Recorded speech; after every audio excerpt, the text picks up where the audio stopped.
Hi, everyone. My name's Dawn. I am the owner of Aurora Independence, a mobile outpatient clinic here in Philadelphia, Pennsylvania, that focuses on aging in place. If you're coming here from the summit, thank you so much for being here.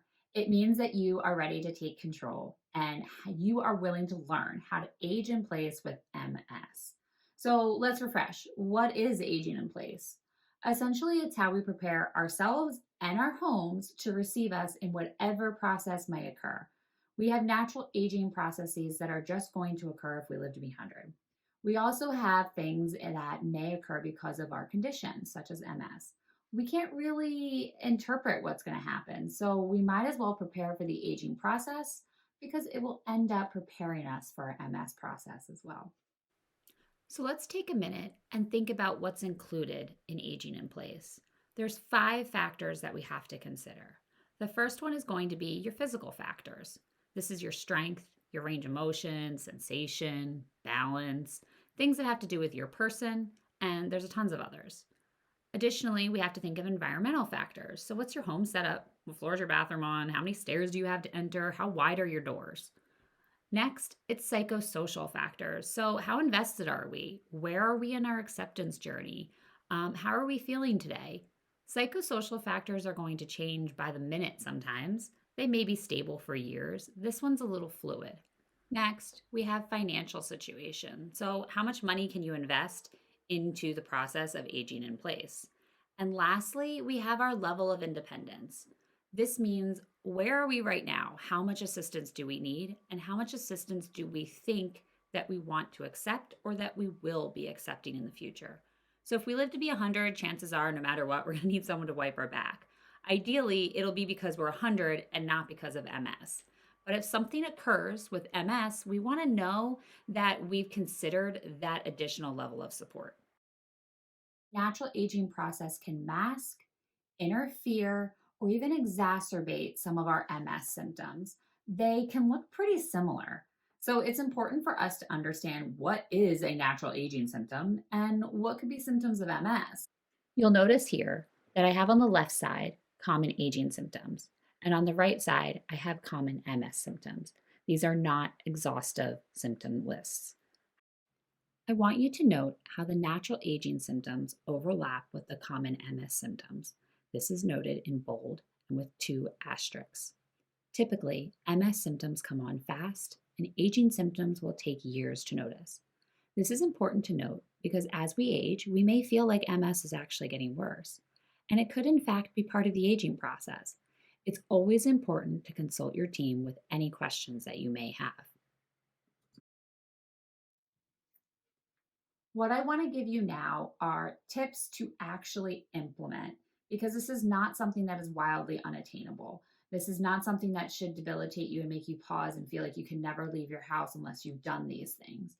These are things that should become so natural to you that you just start implementing it each time that you have a free Saturday or you're redoing a room. I want you to think about the function of the room, how you use it, and what may occur in regards to MS or your natural aging process so that you can prepare and plan for it. Let's break our preparation down into 4 parts of the house and focus on actionable items to implement and think about. These areas include the kitchen or the meal prep space, the living room, the stairs, and the bathroom. I like to start with the most important. The bathroom. Man, this is the number one place that you can make changes. I have the low cost options, the medium cost, and even some really expensive options for you. So you can listen according to your financial level. Cheapest option is get an overhead shower shelf so that you can keep most used items directly in front of you, or even a command hook so that you can hold your sponge that you use to wipe off. You can also get things such as like shampoo dispensers that'll actually dispense it for you when you install the shampoo. That way, you're not having to perform pumping actions or squeezing actions to save your dexterity. Again, as we get older, our joints stiffen, they get a little bit inflexible. So even squeezing a shampoo bottle may be difficult when we're 60.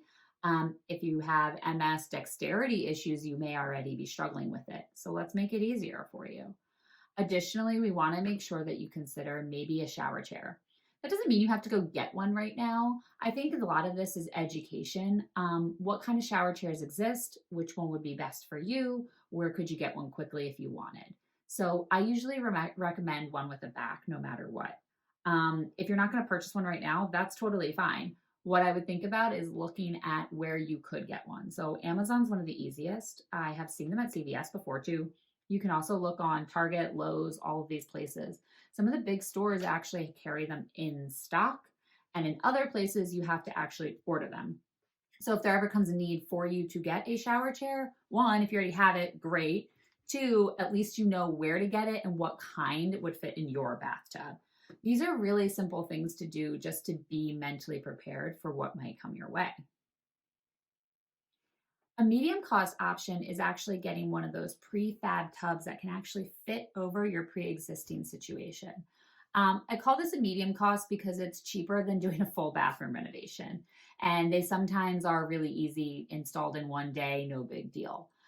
Some of them have doors that will actually open and latch for you so that those of you who like to still soak, you can. But if you're having or do have concerns about mobility, you can actually just walk right into the shower with a much smaller threshold.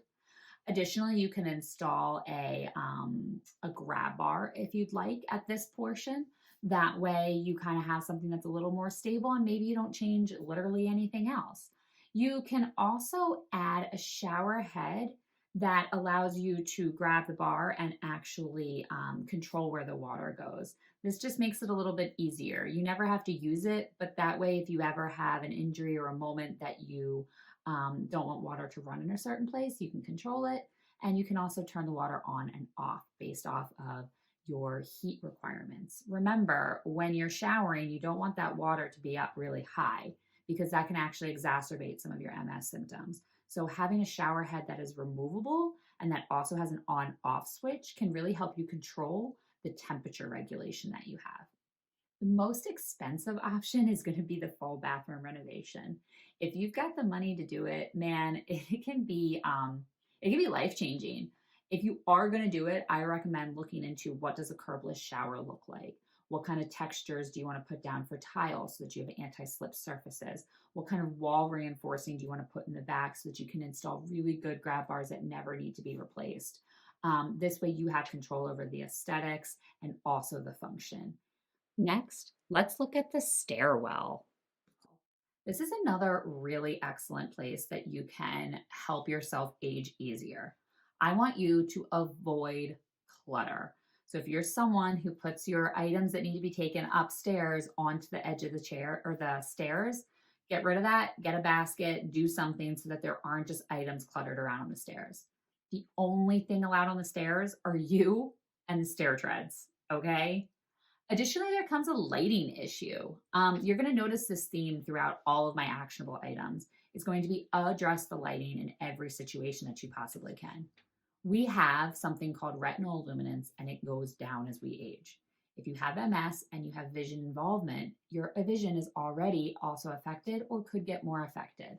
So, what I want you to consider is that retinal luminance. It's the relationship between how much our iris and pupil can open and close and what the retina is actually able to reflect in.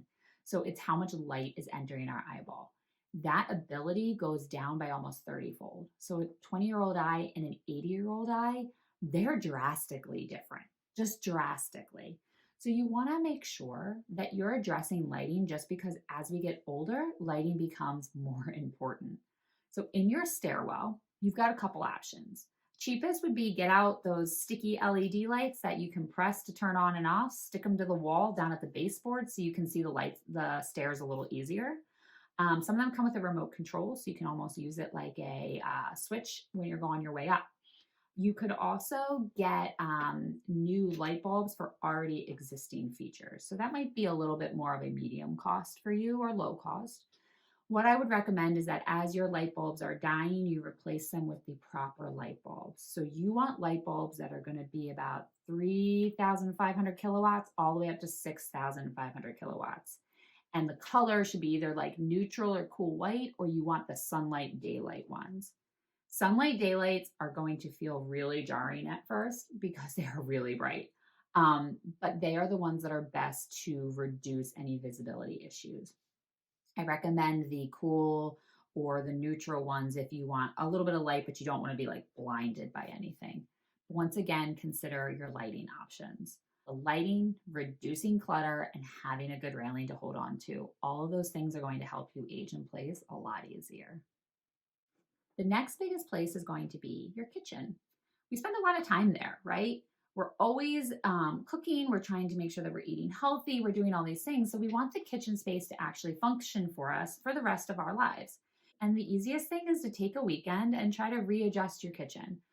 Think about your most used items and put them in a location that is the closest to waste level.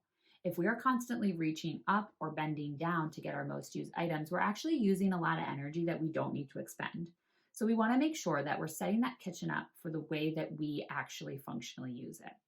I understand that kitchens have different issues. You know, sometimes you're stuck in a galley kitchen and you only have three cabinets. So where things go is where things go. That's okay. Just take a minute, think about what items do you use the most that might be located the farthest and see if you can even just switch that one thing. So most used items where you can handle them. Think about getting a stool. They have stools that have handles on them. That way you're actually safe when and if you do have to reach up or bend down. One of the next places that we want to look into is Your living room. This is one of the most used rooms in your houses, and it's one of the ones that we want to make sure we address when we're aging in place. So, once again, lighting matters because, again, our eyeballs just naturally are going to age. And with MS, you may already have vision involvement. So, what I'd like you to do is think about replacing your lamps. If they don't work, whenever you try to go get a new one, think about, do you want a floor lamp? Do you want a task lamp? Do you want a desk lamp? Do you want something that's literally right by you? Do you want something that's easy to turn on and off? Do you want one that has a button that you can push? Or do you want to put these things on timers? Once again, you have to think about your function now and where you might be. The easiest thing to do is get automated timers. If you know that you are generally in your living room at 7 o'clock and that's where you just kind of hang out for the rest of the night, maybe you get a Christmas timer. You put it on so that it turns on at 7 and turns off at 9. That way you have a built in alarm, but you also don't have to worry about turning things on and off. Some of us have dexterity issues as we age, and some of us has dexterity issues because of our disease process. So grabbing a light switch and either turning it on and off or twisting can actually be a little bit frustrating and difficult for us. Like I said, the automation totally eliminates that issue. And then we don't have to worry about it at all. Additionally, in the living room, I want you to avoid clutter. So everything should have a place and it should be in that place.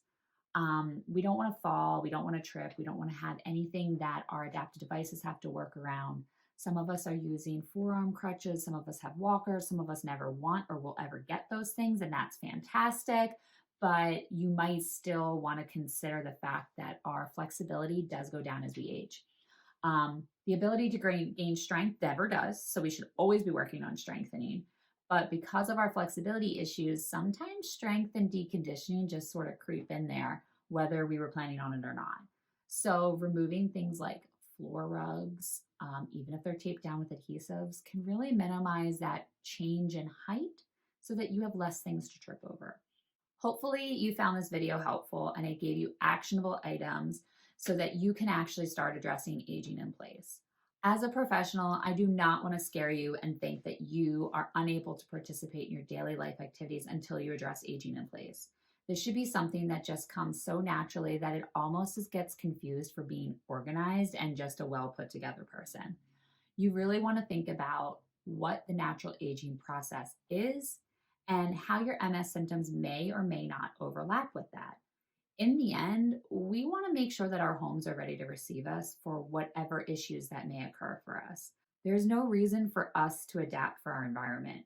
Our environment should always be adapting for us.